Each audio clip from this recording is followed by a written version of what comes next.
Hello and welcome to this episode of the Briahna Podcast. I'm your host, Laura Munoz, and this is part of my 29 Days of Magic series where I get to interview a Black woman a day from all walks of life. And today I'm so excited to have Briahna Gatlin, who's the CEO of Swank PR.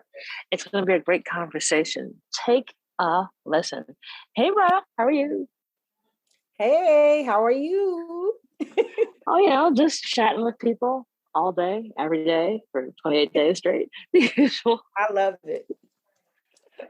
So I'm so excited to have you here. So the first question is always the same. I'm always so fascinated by the answers, and they usually always make me laugh. So Briahna, what was your first job? My first job, you may not be as fascinated about my first job. My first job was actually in journalism. So I would consider my first job when I got to college, because I worked for this teen newspaper called New Expression. And I started out working there as a teen, and I actually ended up going to the school that's where the newspaper was actually, where the office was of the newspaper. It was at Columbia College, Chicago. And then I would say, as soon as I got out, okay, let me go back. Let me not play. I was a grant writer. That was my first 9 to 5. Wow. But, so yes. Okay. Did not see this one coming. Yes. I still consider myself a grant writer. I don't know why, but yes, my 9 to 5, my first job out of college was an actual grant writer. And I worked for this nonprofit organization called Bethel New Life. And what was interesting was I actually went to the school, and I was a byproduct of the organization, going to the school, participating in the programs. So I went there and I grew up, and I went to the church there. And now I was going back to be a grant writer. I think I stayed there, I want to say maybe 3 to 4 years, but I raised over $5 million while I was there as the grant writer. Wait, what? Excuse me? I had no clue about what I was doing. But I had a great mentor at the time who had started the organization. And her name is Mary Nelson. Mary, at the time, I want to say she was probably in her 60s, and I'm in my 20s. And of course, I'm being in my 20s. So of course, I'm going out, hanging out in between my work days. That was the first time I had my own office. Literally, when I came into my job, I had my own office from the beginning, which is not normal now. And so I would go out, hang out, and then do my journalism on the side. So I was still doing my journalism thing, and I was still writing. I was writing for The Source at the time. I was also writing for allhiphop.com and freelancing, but I was also a grant writer. So of course, and during the day, that was my 9 to 5. And then, and then at night, if there were assignments that I needed to do, I would, go do them. So sometimes, of course, I was still kind of moving around in the industry. I would have a long night. I remember being in my office. Locking the door and taking a nap. I would never do that now. Oh my goodness. Well, I get it. Sometimes you gotta do it. Yeah, man. It was a time. But yes, I was a grant writer. I actually was a grant writer for another, I want to say about 10 years before I fully went into my passion. I did grant writing. I went from that to actually starting a magazine. And I actually wrote grants for the magazine program. So I was also an after school teacher that taught journalism. And then I started Swank. Already a wow. Okay, did not see the grant writer thing coming at all. Okay. You know what? Right. I forget about that, and I shouldn't. Yeah. Wow. All right. So we go from grant writing to Swank PR. How does that happen? What's that journey like? Well, I'll tell you this. The cool part about it is that there's writing throughout my whole journey. Mm-hmm. I was always into writing. never thought that I would really have a passion for it. But I started out doing poetry in high school and went from poetry to, journalism and also grant writing. And so it was consistent throughout my life. I would say writing was kind of my anchor of my career. And not kind of, it was the anchor for my career because it took me in places that I never thought I would be. And even on the grant writing side, I would be so surprised when I would get these, mail from, the organizations, and it'll be a huge check in it. And so that was kind of a very satisfying feeling also, because it made me realize that I actually made a difference and I did something. The other cool thing is going from grant writing to PR was I had to learn how to, I would say, convince or persuade, but I had to learn it's always about the narrative. If you really look at grant writing and PR, it's still a narrative in both. Mm-hmm. It's still storytelling.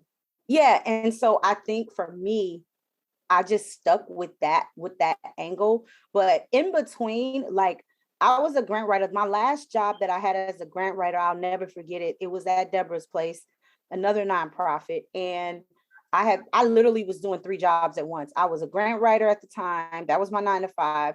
I was an after school program teacher teaching journalism at Marshall High School.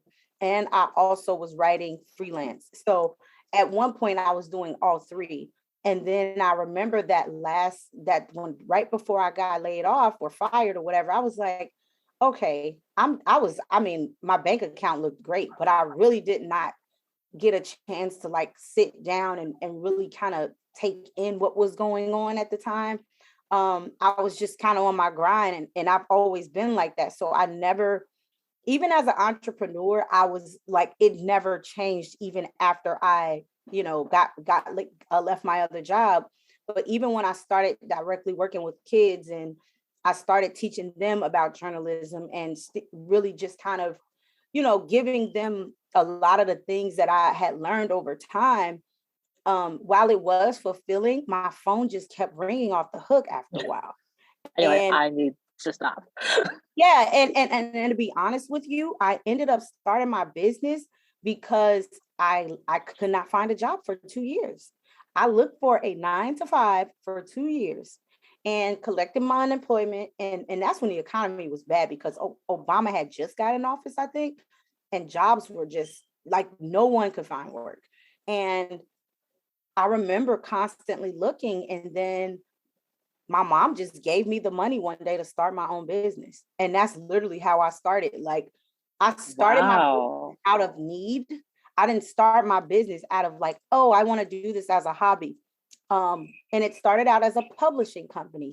So again, it was customized publishing, and it was not PR. And I literally didn't realize I had been walking in a PR lane the entire time, because the magazine I worked for, I would take it around. I would get celebrities to take pictures with it. Any interviews I did with my freelancing gigs, I would have my students also interview some of these artists so that they can have them as the cover, on their magazines and whatnot. So I was very big, and I was pretty much the face of that magazine because I was the editorial director. And I also created the whole concept of the magazine. They ended up doing me kind of bad and didn't put my name on any of the paperwork. And then that's how I actually also started Swank PR. So I got kind of kicked out of something, didn't know it, had created this whole brand for it, and didn't have any ownership. And so I started my own. And that's how I started Swank. Wow. So, I love it. I love it. I love it. And also not surprised at all. So yes. What's Swank PR? Where does sort of Swank PR sit today?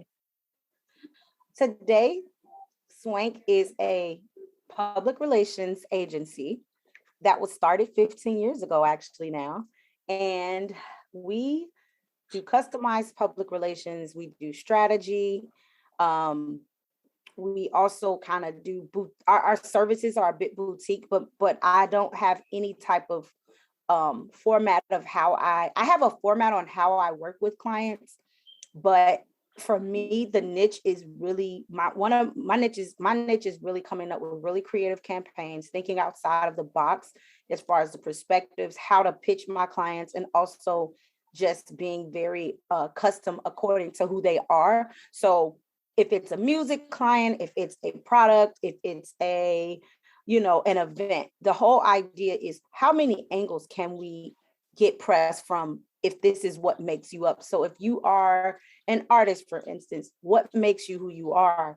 Because that's another angle versus, hey, if you're a painter or a singer, everyone knows that about you. Okay, so that's great. But what are some things that people would never think they know about you that will also be of interest, or that we can also pitch to make this more of a creative fit for these other out of the box media outlets? Because when it comes to PR, clients come to you and they say, hey, I want this. They usually name the same publications. They all name right. the ones. My thing is always, well, what's going to make you stand out from any other person? And so what I do is I study my clients a little bit more. I get into who they are. And that's been working for me for a really long time, because I spend time with them. I learn who they are. I don't just, do the cookie cutter PR that everyone else does. And it really makes a huge difference. And a lot of them take that and they run with the brand. I could give you one quick example. I had a client who he was a rapper, but he went to what is it, UPenn? Which one is the Ivy League? Is it Penn State or UPenn? I can't remember. UPenn. Okay, so he went to UPenn. He managed hedge funds. I mean, just very, very smart. And he also was an artist. So the pandemic hit, we had just started working together, and he was like, I want to get my music out and X, Y, and Z. And I said, listen, I said, people actually need financial insight right now. I say, you went to school for it. You know what to do. You're huge in the stocks and bonds where you have a column on Revolt. I'm like, this is your lane. And he ran with it. And we ended up getting him, some gigs with the NBA. We got him some stuff with Bank of America, SoFi. So there was those angles that I don't think he was thinking about, but we literally took his whole brand and we switched it up, because again, in this day and age, there's so much music that comes out. What is it about you that's going to make it different? And so for him, that was the angle we picked. And even now he has a huge following because of that. And so, I know that it works. It's worked for me several times, but those are the stories, and the testimonials that I can really say, like, that makes my PR company at least a lot different from others. Wow, that's such an interesting approach. What's been like the challenge where you thought, okay, there's no way we're figuring this out, and then you did? Ooh. Let me see. I want to say, wow, that's a good one. That is a really good question. No, because I'm thinking of like recent things that I feel like were like, no, you can't do this. So, okay, I would say, so I work with Zenni Optical, and this is a great one. I love them. So I've been working with Zenni for the last 2 years, and they're one of my premier clients, and they work with the Chicago Bulls. They have a huge presence in Chicago, and I work with them on the Bulls and Coco and Breezy, a couple other accounts. So when the pandemic hit and all the George Floyd, stuff happened, they were like, we feel like we need to say something.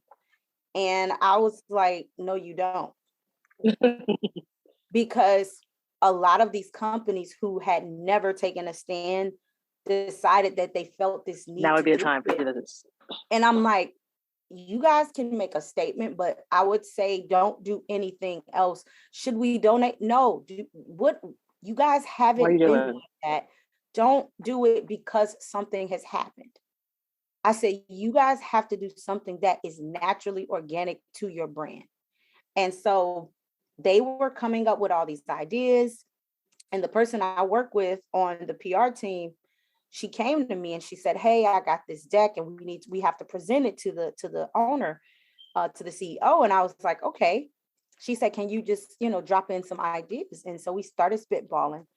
And I told her, I said, "How about you guys just give out glasses in the hood?" I Keep it said, simple. Do it. This is a thing. It's like, do the thing you're good at. Like, exactly. don't reinvent anything. Exactly. And I told him, I said, "Listen, there are so many people that need glasses in bad neighborhoods, especially in the Black community." I said, "You got a lot of elderly people who need them. You got kids who can't afford to buy them." I said, "You even have kids and families who don't have computers to even order these glasses online because you guys are online based. So how do you get past that barrier? What's the barrier? The barrier is they don't have access either to the glasses, they can't order them, or they can't afford them. Even if you guys have affordable glasses, how do they order them online if they don't have a computer?" And so Exactly. the idea that was the idea she took, and she added it to the plan. And out of all the ideas that got pitched, that was the one that the CEO decided to go with. Wow. I So love it. And so how was it? so we're still working on it. The program is called Framing the Future. We started working on it directly. I came on board because of that program, because originally it was for the Chicago Bulls, and it was a partnership with the Chicago Bulls that we did with the nonprofit, on their nonprofit side, of going to different park districts and doing different activities with the kids, also giving out glasses, sometimes having an optometrist on site to, get their glasses or, check their eyes. So they're all about eye health. But that was the idea, like going back to when you said, like, one of the most difficult things, I think a lot of people don't understand, again, being a Black woman and speaking to some of these, companies who they don't have a lot of representation in the inside sometimes. So they kind of feel like, hey, what do we do? Or we feel the need to. And I think you need people like me and you to say, hey, no, do what you are already doing. Just fulfill a need that you have already, which is people need glasses or people need these things, and do what you do best. Don't try to make a stance. Don't do any of that. Do something that's going to matter to you and to those people that you're really, that's going to benefit from that. So, yeah. Oh my gosh, that's what we talk about all the time with our clients, and saying, listen, if this is not your lane, then you going to make some grand statement isn't going to help anybody. But if you use your powers for good and direct them to the communities that need them, you can do so much more lasting and meaningful impact. Like when I think about, like, I'm blind as a bat. And so I wear contacts 99% of the time. But like when I'm home, I actually have next to my bed my Zenny glasses. Wow. And like because a friend of mine I discovered them during the pandemic, because like I wasn't going anywhere, obviously, because like I'm not going out. But my glasses that I did have at home broke. And I was like, okay, there's no eye doctor for me to go to. I'm out of contact lenses. Everything is delayed getting anything. And I was telling my friend about it, and I was like, it's like funny. It's a good thing that my TV is pretty big, because otherwise I wouldn't be able to watch TV, because like I literally can't see without my glasses. And he's like, have you heard of Zenny? And I'm like, no. And he's like, they're like $6 for glasses. I'm like, what? That's a scam. And he's like, no, it's for real. And so he's my friend who always finds like the good deal. So I'm like, all right, cool. So I go on a website and I'm like, oh, I'm buying 3 of these. So I bought like a pair of sunglasses, a regular pair of glasses, and like a nicer pair. And they were there in like less than a week. And I had paid like $30 for 3 pairs of glasses. And I'm like, what in the world is this? Yes. And, but I think about me as someone who obviously, has a degree of privilege, obviously, and how like that's game changing, because my ability to order that from my phone and coming to my house.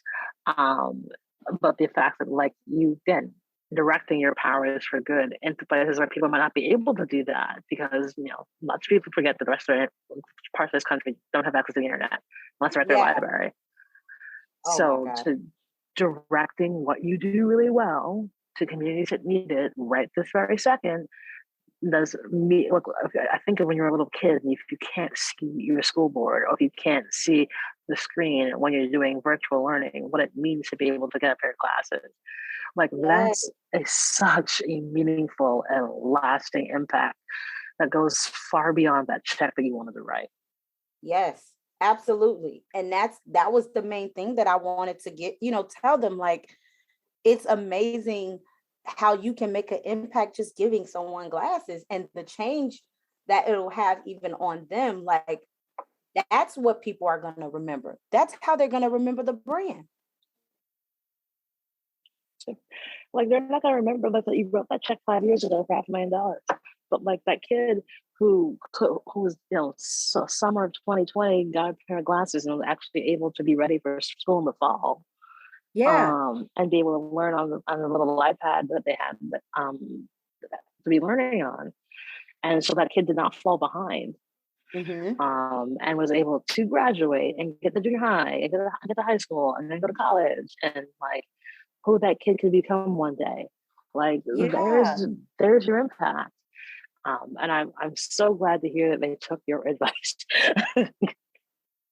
I was super excited about it. And I was just kind of like, again, a lot of these things that we always try and make so huge. It's like, oh, we need 5 people to come up with this. And it's like, no, sometimes keeping it simple, for me, again, like going back to the career side, I've always been that person that's always like, hey, what makes up who you are? But it translated even to that point, like, what do you do already, Zinni? Okay, you have glasses. Give these kids who cannot afford glasses. Do something that makes up who your personality is and who your brand is and what your brand is. So I've been able to really put my spin on things with that. And I think even on my end, when it comes to the clients appreciate it because it makes them feel like you really know me. And it's not even like I'm making them feel like anything, but I take the time to really understand my clients before I just make a quick decision about, how to frame out who they are or what strategies we're going to use or what approach is the easiest, because a lot of times my theory is always keeping it simple. Yeah, you don't have to reinvent the wheel. You really don't have to. Mm-hmm. So thinking back on all the work that you've done over the past, decades of your experience, what do you think you'd tell 18-year-old Briahna? Oh my gosh. What I would tell 18-year-old Briahna is to save as much money as you can. Focus on not taking things so personal and getting emotional about things you cannot control professionally. And I probably would have told 18-year-old Briahna to start therapy immediately. Yep. Yeah.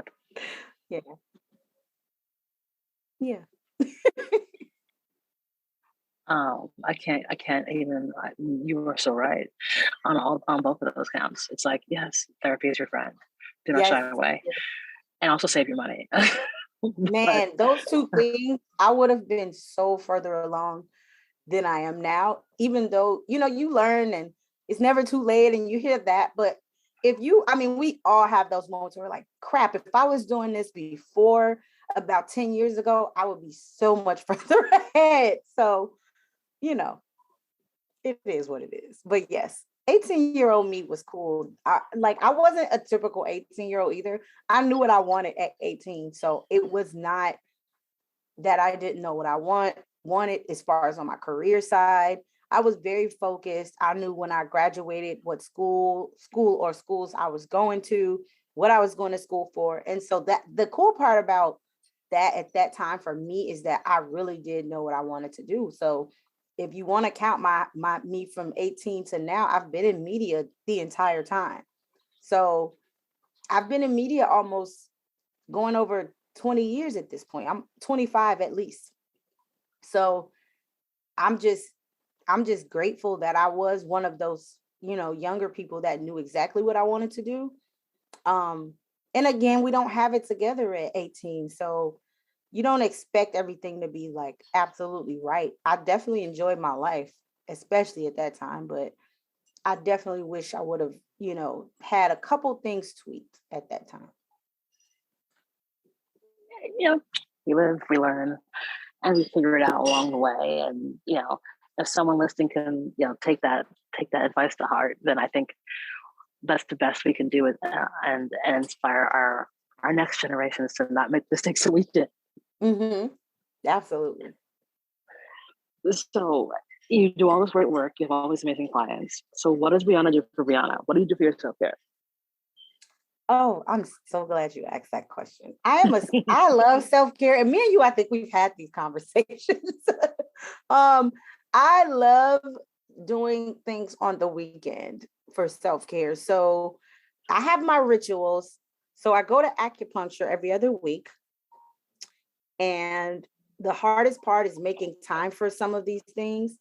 But Saturdays, I'm usually like free. If I'm home, if I'm in Chicago and I'm chilling and I don't have too much happening, like last week, I went and got a massage on Saturday, and I hadn't had one since the year started. And oh my gosh, I was like, what is your problem? You should have did this a month ago. Like, wait a minute, hold on.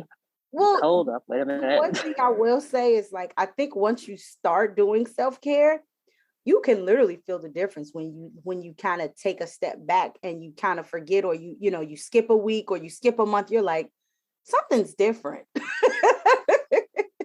So I get massages on a regular basis. I am also an avid traveler. I love to travel. I am a spa girl as well. So sometimes I'll go to the what is it, the Korean spas, and go get in the different baths, in the pools and the minerals, and sit there and soak. And so I love doing that. I also just recently started doing Peloton. And I actually like it. I like it. So it's been super relaxing for me, at least after. And after. But it's been like really cool to do that. But I would say, and then of course shopping, I wouldn't call self-care, but I would say for every woman it is. But no, it is actually a good thing. You know why? We have to. Like, we can't put it off anymore. And I'm a firm believer in doing it. Like, buy yourself some stuff. Like, don't put it off. Yes. It's retail therapy is good for you. It really is. Mm-hmm. Mm-hmm. Okay, so you're going shopping. You say that again. I'm sorry. Traveling is your where's your favorite spot so far, or you're gonna go? You've gone to? I don't know what my favorite spot is yet. I have so many to visit. I remember. Wait, you told me about one. Yes, the Miraval one. Yeah. Yes. We got to Miraval. Yes, I feel like that might be in the top whenever I get to that place in my life when I can go. But you will. I am a spa girl. So if I had to say my favorite right now, I'll tell you my most memorable recent experience. I went to this spa right before, like the day before, like everything shut down for Christmas. And I had a salt scrub out of this world. Oh my God. Listen, I probably did not, I have never so relaxed in my life. Oh my God. And it was literally 5 minutes from my house. And see, look at that. Oh gosh.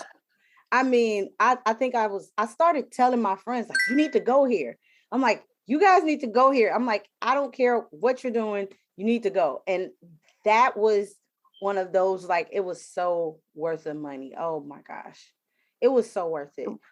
So yeah, it was in December, and it was like after a long year of craziness. So I say my self-care routine is like, if it's not every weekend, it's every other week at least. You got to do it, because I'm a firm believer, if you don't do it, what are you doing? Like, we have to, like, oxygen mask first. And whatever that looks like, but find some time to put yourself first. You just have to. It feels good to do that. I think for me specific, I think again, like Black women, we probably are the most stressed species on the planet. And everybody, we carry so much of everyone else's responsibility, so much weight. And we really do have to make the effort to take care of ourselves. And I had to learn that as I got older. And then when you're in the field of taking care of people, like it weighs on you, and you have to be able to set time aside. Like sometimes my self-care may be in the form of, hey, I'm going to do the first hour I get up, I'm meditating. I'm not going to get on the computer. I'm not getting on the phone. I'm not talking to anybody. I'm going to just make sure that I breathe and I'm able to release. So, there's so many different ways, I think now, of how to create those moments where you really may need self-care, because sometimes you can't get to the spa immediately. Sometimes you can't get to those places. So we have to just practice it even at home, and we got to have boundaries. And I think that's something that we're learning. And I'm saying that as women, because we've been, known to be these people, oh, you can carry the world on your back. I don't want to carry the world on my back. I don't think there's anyone in the world who wants to do that. So I think we're all starting to learn our boundaries, and we're learning when we have to take breaks and really say, okay, I don't have the capacity for it. I'm not going to do it. No is the sentence. And we have to remember that no is a sentence. And even if we think it's going to be hard, we first say it. No, we've got to say no, and we've got to. Okay, how do we rest ourselves and put ourselves in a position for success, to live and to breathe? And it's part of the reason why I do this every year now. And the self-care question has always been the question, because if you tell me that you can't figure out time for self-care, okay, I have about 80 Black women who come up with different things that they can say. I've been thinking for self-care. Pick one, and do it. And stick to it, because you have to put yourself first. And if you don't, you won't be here. You just won't. No. And it can take in any shape or form. So retail therapy, real psychologist therapy, coaching, sleeping, breathing, meditating, going to the spa, whatever it is, you just have to do something for yourself every week.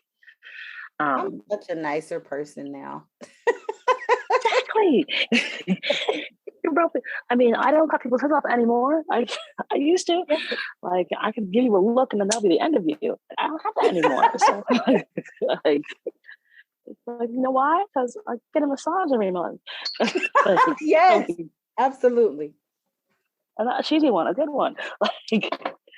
Like these things help. It's like I have a coach who's like a therapist. It comes in really handy. Go every week, so without fail. Like, these things are important. Yes, they are. So I fully agree with you. That's a last question for you. Do you have a give and an ask of the audience? Ask, I would say just support me. Follow me on social media in my company. My company is Swank PR, SWANK PR. And my personal page is Briahna, BRIAHNA 31 on Instagram, Briahna J on Twitter. And just, support in any way I can support and share, and whatever's going on. Like, I'm always about collaborating. So I'm one of those people. Like, I'm always looking for new friends, is in work especially, and just building each other up. That's where I'm at. So that's all I would ask. Awesome. Briahna, you're just such a delight. Can't wait to see you next time that you're in New York. And I'm sure we'll be at Dumbo House having another cocktail.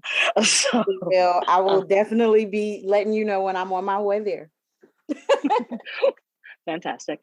But no, and you're just so genuine and so delight, and you do just such amazing work. And I would encourage everyone to follow, and we'll put all the details in our show notes so folks can connect with you on all the social medias and see all the really cool work you're doing, and collaborating, because like that's what this is all about, like learning from each other, doing great work, and lifting each other up.